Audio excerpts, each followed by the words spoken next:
आंवला नोमी की कहानी। एक आंवलिया राजा था। हर रोज एक मन सोने के आंवले दान करता था। बाद में जीमता था। एक दिन उसके बहू बेटे ने देखा, इतने सारे सोने के आंवले दान करने से तो हमारा सारा राजधन खत्म हो जाएगा। इनका दान बंद कराना पड़ेगा। पुत्र आया, राजा से बोला, आप तो सारा धन लुटा देंगे, इसलिए आज से आंवले का दान बंद कर दीजिए। राजा और रानी बहुत ही उदास हो गए और जंगल में जाकर बैठ गए। वहां पर आंवले तो दान नहीं कर सकते थे, इसीलिए उन्होंने कुछ खाया पिया नहीं। भगवान ने सोचा, यदि मैंने इनका सत नहीं रखा तो दुनिया में कोई मुझे नहीं पूछेगा। तब भगवान ने सपने में आकर उन दोनों को कहा, तुम उठो, पहले रसोई बनाओ, आंवले के वृक्ष लगे हुए हैं, दान करो और जीम लो। तब राजा रानी ने देखा, चारों तरफ आंवले के वृक्ष थे। राजा रानी ने बहुत सारे आंवले दान किए। उनका सुंदर सा पहले जैसा राजपाट हो गया। अब वह हर रोज उसी तरह आंवले दान करते और भोजन करते। उधर बहू बेटे को अन्न के एक एक दाने के लिए तरसना पड़ गया, क्योंकि राजा रानी को उन्होंने घर से निकाल दिया था। वह दोनों तो राजा रानी के भाग का ही खाते थे। दोनों बहुत दुखी रहने लगे। सोचने लगे, हमने अपने माता पिता को घर से बाहर निकाल दिया है, तभी भगवान ने हमें इतना दुख दिया है। और दोनों ही चलते चलते बहू बेटा घर से निकल गए और उसी स्थान पर पहुंच गए जहां पर राजा रानी का महल था। दोनों वहीं पर काम करने लगे, मजदूरी करने लगे। एक दिन रानी ने अपनी बहू को बुलाया और कहा, मेरा सिर धो दे। राजा और रानी ने तो उन दोनों को नहीं पहचाना, बहू बेटे ने पहचान लिया था। बहू सिर धोने लगी, आंखों से पानी बहने लगा और रानी की पीठ पर गिरने लगा। रानी बोली, मेरी पीठ पर आंसू क्यों गिराती हैं? बहू बोली, मेरी सास की पीठ पर भी मसा था और आपकी पीठ पर भी मसा है।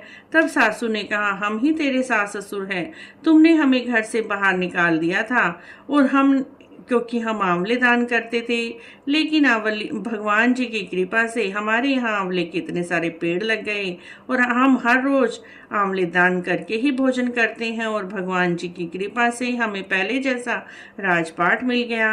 अब तो सासू के पैर में गिर गई बहू और माफी मांगने लगी। राजा रानी ने अपने बहू बेटे को माफ कर दिया। दोनों वहीं रहने लगे और सब बड़ी ही खुशी पूर्वक रहने लगे। जैसे राजा रानी को आंवले राजा को भगवान ने दिया, वैसे ही हमें भी देना। इस कहानी को कहते सुनते हुंकारा भरते सारे परिवार को देना। बोलिए आंवलिया राजा की जय, आंवला नवमी की जय, अक्षय नवमी की जय। इस दिन आंवला दान करने से अक्षय पुण्य फलों की प्राप्ति होती है। बोलिए आंवला नवमी की जय। विनायक जी की कहानी। इसके बाद विनायक जी की कहानी भी जरूर सुननी चाहिए। विनायक जी की कहानी इस प्रकार है। एक बुढ़िया थी, बेचारी बड़ी ही आराम से रहती थी। एक छोटा सा लड़का चम्मच में दूध, चुटकी में चावल लेकर आया। बोला, मैया मेरी खीर बना दो। मैया छोटे बर्तन लाई। वो बोला, नहीं मैया बड़े बड़े बर्तन लाओ। मैया बड़े बर्तन लाई। उन्होंने दूध डालना शुरू किया, दूध ना खत्म हुए। चावल डालने शुरू किए, चावल ना खत्म हुए। बुढ़िया तो जान गई है तो कोई देवी देवता है। बुढ़िया ने बड़े ही खुश होकर खीर बनाई और लेकिन उसकी एक बहू भी थी, उससे भूख लग रही थी। इतनी स्वादिष्ट खीर देखकर वह तो रुक ना पाई और एक कटोरी में खीर भर के दरवाजे के पीछे बैठकर कहा, हे गणेश जी महाराज, तेरा भोग लगी हो, मेरे को तो भूख लग रही है, मैं तो खा रही हूँ। उसने खीर खा ली। बुढ़िया ने भगवान गणेश जी को आवाज लगाई, बेटा आजा जीम ले। विनायक जी महाराज आए, बोले, बुढ़िया माई मैंने तो भोग लगा लिया। बुढ़िया माई बोली, आपने कैसे भोग लगा लिया? गणेश जी ने बोला, जब तेरी बहू ने दरवाजे के पीछे बैठकर खीर खाई थी तभी मेरा भोग लग गया। बुढ़िया ने कहा, अब मैं इस खीर का क्या करूं? गणेश जी ने कहा, सारे जग में बांट दे।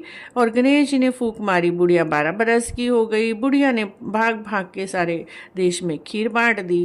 खीर तो फिर भी ना खत्म हुई। तब गणेश जी महाराज ने कहा, देली पे खड़ी होकर कह दे 5 बार, खीर खत्म हो जाए धन आ जाए, खीर खत्म हो जाए धन आ जाए, खीर खत्म हो जाए धन आ जाए, खीर खत्म हो जाए धन आ जाए, खीर खत्म हो जाए धन आ जाए। और धन बढ़ता गया, खीर खत्म होती रही। गणेश जी महाराज ने कहा, बुढ़िया मांग, क्या वरदान मांगती है? बुढ़िया माई ने कहा, अगर आप वरदान देना ही चाहते हैं तो सोने के कटोरे में मेरी पोत बहू दूध लेके आए और हंडोले में बिठा के गणेश जी महाराज मेरे को स्वर्ग ले जाएं। देखा, सोने के कटोरे में बहू दूध लेके आई और भगवान कृष्ण जी उसे हंडोले में बिठा के वैकुंठ ले गए। जैसे बुढ़िया माई को गणेश जी ने कृपा करी, वैसे ही इस कहानी को कहते सुनते हुंकारा भरते सब पर करना। बोलिए गणेश जी महाराज की जय, टुटुक मनार महाराज की जय। कहानी अच्छी लगी है तो प्लीज़ लाइक शेयर सब्सक्राइब।